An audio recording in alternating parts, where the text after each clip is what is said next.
Hey everyone, welcome back to the channel. Today we're in the Ford Crown Victoria. We're actually going to be taking it through the car wash today to get it cleaned up. And we're going to go from there. So the other day I was riding on the interstate and I seen they had the new Telluride, the Kia, the SUV. And I remember I did a video on that when it first came out, and I'll leave a link in the description somewhere. But you know, and it was a hit. And I believe it still is a hit, but I see now they're changing the look of the Telluride. They're making it look more bolder, you know, I'm not sure exactly what they're going for, but they're making it look more bolder. You know, it's still gonna be a nice SUV. I remember when the car manufacturers would make cars in a certain class, so you had, you know, your small SUVs, your mid-size SUVs, your large SUVs. And this goes for the cars as well, and the pickup trucks. And now it's like manufacturers, they don't care. It'll be a small SUV and then they'll turn around and just make it big, and then now it's in a whole nother class, even though they call it a small one. And one reason they're doing that is to make up for the difference in the pricing, because now they want to charge so much for vehicles, so they want to sell you the small one at the price that the mid-size used to be, or they want to sell you a mid-size at the price of a large size, so they can charge more for the large size vehicle. So that's why they are, you know, pushing the smaller vehicles and mid-size vehicles, making them a little bit bigger, you know, as they go, so that way, so they can charge more for the larger vehicles.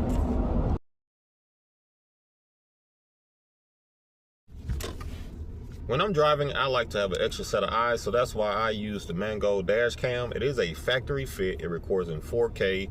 You also can use an app that will allow you to access the camera to download the footage on there. And you also have a memory card that goes into the camera. It has a front and rear camera setup. And it is very easy to install. So if you're looking for a dash cam, or if you have been in the market for one, check out the Mangoal dash cam.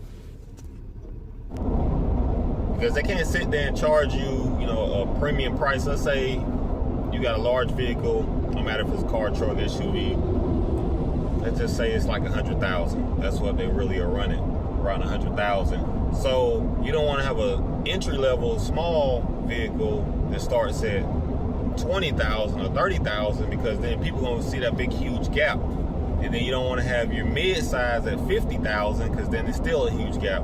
So what they want to do is they want to have a smaller vehicle started off somewhere around 30 all the way up to about 40, and that way they can justify the mid-size between 50 to maybe 70, and then they charge you on up to the larger vehicle. It just give you like options, but they don't want to make the most expensive look as expensive as it really is. So now it's hard to find vehicles brand new under 20,000 unless you're getting a little egg, something that nobody really wants. Even at 30,000, you still getting, you know, a vehicle that really should be 20,000. So now they're forcing people to get the little smaller vehicles, and you paying 30,000. Something like the I remember the Ford Maverick came out, that was it was 19,000, so right around 20,000. And what happened, it was a lot of people felt like that was a great deal, and then now Ford, you know, they upped the price. And so I remember I went to the lot to find one for 20,000. I got there, they had a used one. They didn't have any new ones. They had a used one for $30,000. This was used. This when the Maverick first came out, right? Maybe like the first year, and they had a used one for $30,000. So I told the salesman, I said, "Hey man, we want $30,000." I said, "Truck ain't number 20,000 brand new." So let me order it. Oh, nah, the ordering, you know, it's already closed. So, you know, they're trying to force you to buy what's on the lot or whatnot. So that's how the pricing works. So once they see people will pay that price, and that's the way it works. Once they see people are going to pay whatever they charge, then it's game over. So they know people, no matter what, people will pay the high price for these vehicles. Why? Because people don't want to keep the vehicle they have and just ride a little bit longer. They don't want to buy used vehicles. They're afraid of maintenance, which makes no sense, because now your new vehicles, your nice Escalades and things like that, They end up in the shop. The Wagoneer, all that stuff, super expensive, ends up in the shop even if it's new. So long as people are not willing to drive used vehicles, or should I say buy used vehicles, because you're going to drive as soon as you drive off the lot, it is considered used. But to buy used vehicles or hold on to that vehicle long enough, then the car manufacturers are going to keep overcharging. Why? Because people, it's just the way it is.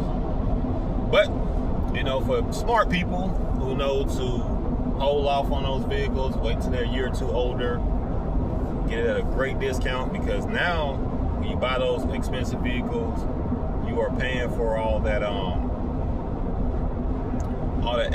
you lose money on it. So now you negative equity when you go trade it in. So guess what? For everybody who like buying new vehicles, there's gonna be some people, I like buying my stuff. Well, you must like losing money, because if you keep buying new vehicles every couple of years or every few years, you are definitely losing money, and a lot of money. People 10,000, 20,000, 30,000 negative equity, and then most people don't even take care of their car anyway, right? They just gonna drive it.